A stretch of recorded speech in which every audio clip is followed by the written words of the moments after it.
What's the first step someone should take if they want to start investing? So, I can plug myself here. I would say reach out to somebody.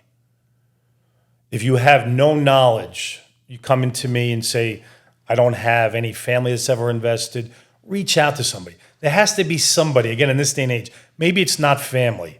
Maybe it's a friend. Maybe it's a neighbor. See what they did.